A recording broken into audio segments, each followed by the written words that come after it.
Êxodo 31, versículo 18. Diz assim: E tendo acabado de falar com ele no monte Sinai, deu a Moisés as 2 tábuas do testemunho, tábuas de pedra, escritas pelo dedo de Deus.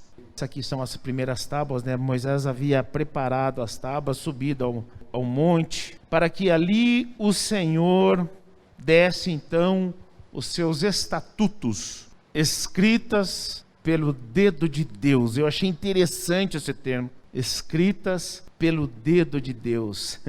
Então Deus deu todas as suas instruções ao povo ali no Monte Sinai, através da vida de Moisés. Deus deu seus mandamentos para o povo, para que o povo não pecasse contra ele. Olha como Deus é. Deus colocou tudo ali para que o povo não pecasse contra ele. Todos os seus mandamentos foram dados através da vida de Moisés ali no monte. Isso mostra para nós que Deus usa pessoas e Deus usa a nossa personalidade para o seu louvor e para a sua glória. Nós não devemos achar que temos mérito no agir de Deus através de nós. E a gente, conhecendo a história, a gente vai saber o porquê que Deus usa até a nossa personalidade. Deus usa eu como por completo. Deus te usa por completo.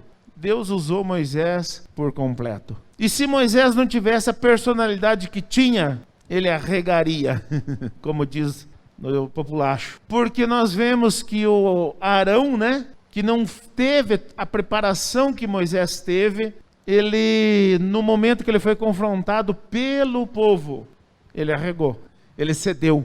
E ele, então ali ele fez o bezerro de ouro. Essas tábuas escritas pelo dedo de Deus nos dizem muitas coisas. Por que Deus agiu assim? Por que Deus fez assim? Por que Moisés agiu assim? Então nós vamos ver algumas coisas interessantes descritas aqui nesse contexto. Primeiro, nós vemos que foi o próprio Deus que escreveu ao povo para que não tivesse dúvidas da sua vontade. Na obra de Deus, nós não podemos fazer o que achamos correto.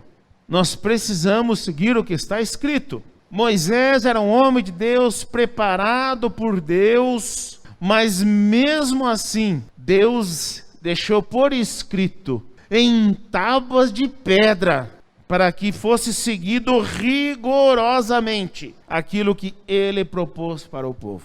Nós, como homens de Deus, muitas vezes, nós corremos sérios riscos quando nós nos desviamos do que foi escrito pelo dedo de Deus, ou quando nós interpretamos o que foi escrito pelo dedo de Deus. Nós não podemos fazer isso. E o fato de Deus ter escrito em tábuas de pedra deixa isso muito claro. O Moisés não podia fazer o que ele quisesse fazer. Ele teria que seguir o que estava escrito. Na obra, irmãos, a gente vê tantas loucuras por aí, pessoas achando que a obra, que a igreja, que o povo é seu, porque não seguem o que foi escrito pelo dedo de Deus.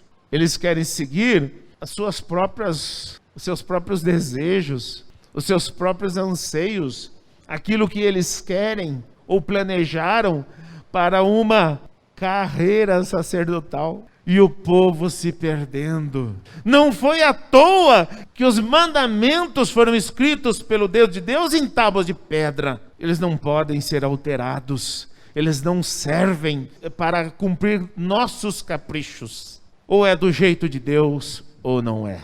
Não tem meio termo. Com Deus não tem meio termo. Não pense eu e você que na obra de Deus nós podemos viver do nosso jeito, fazer o que quisermos, quando quisermos. Nós não podemos fazer. Ou é do jeito de Deus, ou não é. Ou você serve a Deus, ou você não serve. Nós temos os mandamentos para seguir, nós temos tudo escrito aqui. É para nós não nos desviarmos, para nós não dar um jeitinho, para nós não acharmos que pode ser não é tão assim também. É assim mesmo. Escrita em tábuas de pedras, para que não houvesse alterações. O Moisés seguiu a risca e conseguiu levar um povo grandemente numeroso a alcançar as promessas de Deus. Então, ele teve um grande trabalho. A gente vê na história, né? A gente vê o grande trabalho de Moisés. Mas a gente vê que Moisés seguiu a risca o que estava escrito nas tábuas de pedra, escritas pelo dedo de Deus. Deus escreveu em tábuas de pedra para que não se alterasse os seus desígnios. E Moisés, como homem de Deus, não se atreveu a alterar um sequer. Nós estamos vivendo um tempo em que os homens estão se atrevendo a alterar, ou modificar, ou fazer algo do seu jeito naquilo que é de Deus. Nós estamos vivendo um tempo onde pessoas estão tomando o povo que é de Deus, estão dizendo que é seu. Irmãos, eu tenho consciência de uma coisa. Eu estou aqui com um propósito, porque Deus me separou para isso. Mas eu tenho consciência que cada um de vocês é propriedade do nosso Senhor Jesus Cristo, assim como eu. Eu não me atrevo a fazer algo do meu jeito, mas esse tipo de conduta está cada vez mais raro, porque as pessoas estão enlouquecendo pela sede, pelo poder. Deus deu a Moisés os seus estatutos e mandamentos, porque Moisés se mostrou servo confiável.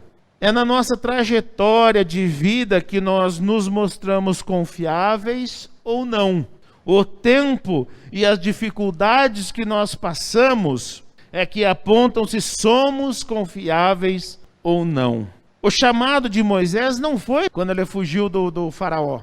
O chamado de Moisés foi desde o seu nascimento. E a gente vai ver algumas coisas em que aconteceram na vida de Moisés que mostra que Moisés era confiável, a ponto de Deus confiar a ele o seu povo. Ele poderia escolher qualquer um outro, mas Moisés reunia tudo o que Deus queria para que o seu povo fosse livre ou liberto do cativeiro por suas mãos.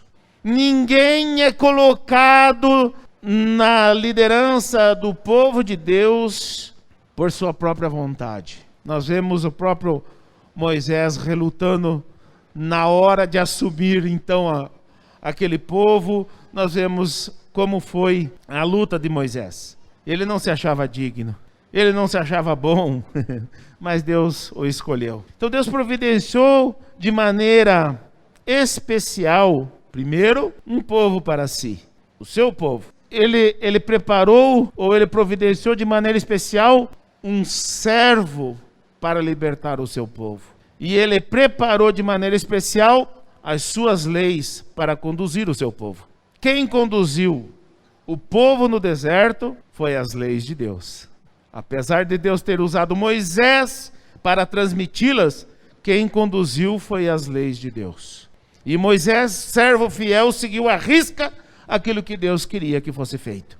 Então nós veremos de que forma Deus escolheu o seu servo. Primeiro, Deus escolheu Moisés no meio de uma matança de crianças. O rei queria matar todas as crianças, o macho, né? E Moisés foi poupado neste momento de uma maneira que só Deus poderia fazer. Primeiro, ele foi cuidado, escondido por cerca de 3 meses. Depois colocado num cesto de junco no rio. E a filha do faraó estava lá, viu a criança, pegou a criança, amou a criança, cuidou da criança, criou a criança e chamou a própria mãe para cuidar. Então Deus providenciou seu servo de uma maneira especial, cuidando desde o seu nascimento. Irmãos, você não está aqui por acaso. Não foi agora que você decidiu no seu coração servir ao Senhor. Você é um escolhido. Você é um escolhido do Senhor. Deus tem propósito na tua vida. E Deus vai cumprir os propósitos na tua vida. Ainda que você tenha que fugir de uma matança sem ter noção disso. Moisés não tinha nem noção, era uma criança, 3 meses, não tinha noção do que estava acontecendo à sua volta, mas Deus estava ali cuidando. Muitas coisas que acontecem na nossa vida, nós não sabemos por que acontece. Talvez algum dia sim, ou talvez nunca, mas Deus sempre tem seus propósitos. Depois Deus chamou Moisés do meio dos egípcios. Ele foi criado pela filha do faraó como um egípcio, dentro de todos os costumes, mas ele era um escolhido. Mas ele estava lá no meio dos egípcios, no meio de todos os costumes dos seus deuses. Então, mesmo Moisés estando no lugar errado, Deus o chamou. Deus chamou Moisés para onde que Deus chamou Moisés? Para o deserto. E nele, no deserto, Moisés viveu cerca de 80 anos. Primeiro, 40 anos fugitivo. Depois voltou, Deus fez grande obra através das suas mãos, sinais, prodígios e maravilha. Então aí ele foi de novo fugido e Faraó atravessou o Mar Vermelho. Para onde que ele foi? Para o deserto de novo. Mais 40 anos. Nós não podemos esperar sombra boa e água fresca na obra do Senhor. E quem anuncia sombra boa e água fresca não é as coisas de Deus que está anunciando. O povo viveu cerca de 125, 130 anos como escravo no Egito. Depois disso, viveu mais 40 anos fugidos no deserto. Deus não chama para sombra boa e água fresca. Deus chama para cumprir os seus propósitos. E de que forma que Deus escolheu o seu povo? Deus escolheu o seu povo na hora da provação. Como que foi que Deus escolheu o seu povo? Deus escolheu o seu povo quando o Abraão estava de boa lá na sua terra. E ele diz: ô Abraão, sai da tua terra, da tua parentela e vai para onde te mostrarei. Nem falou para onde. Saiu para uma caminhada incerta. E nessa caminhada incerta, Deus falou: ó, eu vou te dar de ti farei uma grande nação. Você vai ter um filho. Prometeu a ele um filho, mas a esposa dele, a Sara, era estéril. E quando Deus cumpriu então a promessa, dando o filho, com cerca de 12 anos, Deus falou: eu quero o seu filho, o teu único filho. E Moisés então anda até o monte, e depois dele amarrar seu filho, colocar sobre a lenha, levantar a faca para matar o seu filho, Deus escolheu o seu povo. Fala: agora eu sei que você vai cumprir. Então de ti eu farei uma grande nação. Olha da onde que Deus escolheu o seu povo. Deus, ele não escolheu o seu povo na hora de uma festa. Ele escolheu no momento de provação. No momento da maior provação. Nós que somos pais, sabemos o que isso significa. Quem de nós aqui teria coragem de fazer chegar até o ponto que Abraão chegou? Porque ele iria sacrificar, crendo que Deus o ressuscitaria. Não parece loucura essas coisas? Parece loucura. Quem de nós aqui faria algo assim? Deus escolheu o seu povo na hora da provação, pedindo a Abraão, depois de ter tirado ele da sua parentela, para que sacrificasse o seu único filho. Deus chamou o seu povo, posteriormente, do meio da escravidão. Deus deixou o seu povo perecer por cerca de 130 anos como escravo ali no Egito. Depois de José ter sido levado como escravo para lá, instruído o povo egípcio para que providenciasse alimento para aquela nação, e não só para aquela nação, inclusive para a sua família, para os seus descendentes. E aí depois ficaram lá como escravos cerca de 130 anos. Então Deus chamou o seu povo do meio de uma escravidão. Olha de onde que Deus tira. Deus tira o seu povo do meio do nada, do meio daquilo que não tem valor. E nós muitas vezes não valorizamos isso. Deixamos de valorizar o chamado de Deus na nossa vida. Nós fomos chamados em circunstância, primeiro, não era um povo, e Deus fez um povo. Depois, no meio de um grande sofrimento, só que nós não temos essa gratidão por Deus ter nos chamado e tirado de lá. É só olhar para o povo, reclamou primeiro, não tinha água, depois não tinha carne. Então Deus chamou o seu povo e Deus nos chama nessas circunstâncias. Nós precisamos ter gratidão pelo Senhor, para que o nosso culto seja verdadeiro, para que o nosso culto seja entregue realmente como deve ser o nosso culto a Deus. Deus é digno, nós que não éramos nada. É assim que Deus escolheu o seu povo, dessas circunstâncias. E é assim que Deus te escolheu hoje. É assim que Deus ainda te escolhe. Seja grato a Deus pela escolha que Deus fez a você. Seja grato a Deus, não deseje as coisas do mundo. Não queira viver um pé na igreja, um pé no mundo. Isso não é para nós, não. Isso não é para você. Tenha gratidão a Deus, seja fiel, verdadeiro. Suporte os sofrimentos da vida com Deus, porque o sofrimento da vida sem Deus é muito pior. É que nós muitas vezes já estamos acostumados a viver uma vida cristã de paz e alegria, e nós não lembramos, ainda que em meio a sofrimento, e nós não lembramos de quão terrível é viver o sofrimento sem paz e sem alegria. O sofrimento na vida sempre teremos. Não é porque nós viemos para o Senhor que os sofrimentos da vida vão acabar. Não vão. Enquanto vivermos aqui neste mundo, teremos sofrimento. O próprio Senhor Jesus diz: no mundo tereis aflições, mas tende bom ânimo, eu venci o mundo. Nós não podemos desejar as coisas do mundo. Nós precisamos viver uma vida cristã alegre, feliz, porque Ele nos tirou do tão grande sofrimento que vivíamos sem Ele. Então foi assim que foi escolhido o seu povo. E de que forma Deus providenciou as suas leis para conduzir o seu povo? Deus providenciou as suas leis no monte. Falou para Moisés subir lá no monte, que ninguém se achegasse à beira do monte, para que ele pudesse então decretar as suas leis. O que isso significa, irmãos? Do alto nós vemos um todo, nós vemos melhor. Deus sabe exatamente o que você está vivendo e o que você está passando. Deus sabe. Deus sabe dos teus sofrimentos. Deus sabe do que você pensa. Deus sabe do que você sente. Deus sabe de tudo isso, porque Ele deu leis do alto, do monte, que contemplava tudo isso.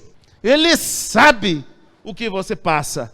Então, confie na direção de Deus, ainda que seja difícil. Confie, porque Ele providenciou suas leis de um prisma privilegiado. Ele providenciou as suas leis visando o que você está passando. Então confie. Confie que Deus sabe de tudo o que você tem passado. De que forma Deus providenciou suas leis? Moisés passou não só 40 dias e 40 noites, porque ele passou uma segunda vez. Ele passou 80 dias e 80 noites. E o texto é claro em dizer: sem comer e sem beber água. Ele passou esses 2 períodos de 40 dias e 40 noites. Isso nos mostra que Deus providenciou as suas leis da sequidão carnal. Moisés precisou se esvaziar do alimento físico, do que saciava a sua sede, para estar unicamente na presença de Deus. E ele ali, as tábuas Moisés preparou, mas quem escreveu foi o dedo de Deus. Então ele providenciou ali, e quando Moisés desceu do monte, o seu rosto brilhava. As pessoas não conseguiam encarar Moisés porque o seu rosto brilhava, porque ele estava vazio de si e cheio de Deus. As leis de Deus, elas foram providenciadas da sequidão carnal, da plenitude de Deus. Então por que você se recusa a segui-la? Por que você teima em não cumprir? Deus está vendo. Olha de que forma que Deus escolheu o seu povo, Deus escolheu o seu servo e que Deus providenciou suas leis. Não foi de uma maneira fútil e nem fácil. Foi de uma maneira terrivelmente gloriosa. E nós ainda relutamos para cumpri-la. Valorize o que está escrito. E cumpra o que está escrito. Porque foi escrito pelo dedo de Deus. Deus tem seus propósitos. mas você precisa se submeter a eles. Nós precisamos tomar cuidado para que essas coisas não venham a macular a obra de Deus na nossa vida. Mesmo o propósito de Deus sendo gigantesco com a vida de Moisés e com o seu povo, Deus não amenizou o sofrimento pessoal, tanto do povo quanto de Moisés. Esse é um método que Deus separa o seu povo e os seus servos. É em meio a um sofrimento pessoal, mas glorioso da presença de Deus. Muitas vezes nós estamos atravessando uma luta terrível, mas a gente dobra os nossos joelhos e Deus nos enche. Momento de tristeza muitas vezes, e Deus nos enche o coração de alegria. Mas era para estarmos chorando de tristeza, e muitas vezes nós saímos chorando de alegria, porque esse é o método do que Deus trabalha até hoje. Nós queremos viver uma vida cristã, mas não queremos seguir os seus princípios. Foi assim que Deus escolheu o seu povo, é assim que Deus escolhe o seu povo hoje. Foi assim que Deus escolheu os seus servos, e foi assim que Deus me escolheu. E tem muitos líderes que querem sombra boa e água fresca. Tem muitos irmãos que querem sombra boa e água fresca. Não tem no reino de Deus. Vida mansa não é no reino de Deus. Quer ser um escolhido de Deus? Esteja disposto a sofrer pelo seu nome. A vida cristã continua difícil. A vida cristã continua dura. Muitas vezes em sequidão carnal, mas gloriosa no Espírito Santo de Deus. Não se engane, vida com Deus é assim. Que Deus nos ajude, que nós possamos a entender os propósitos de Deus na nossa vida, para que se cumpram as promessas de Deus na nossa vida.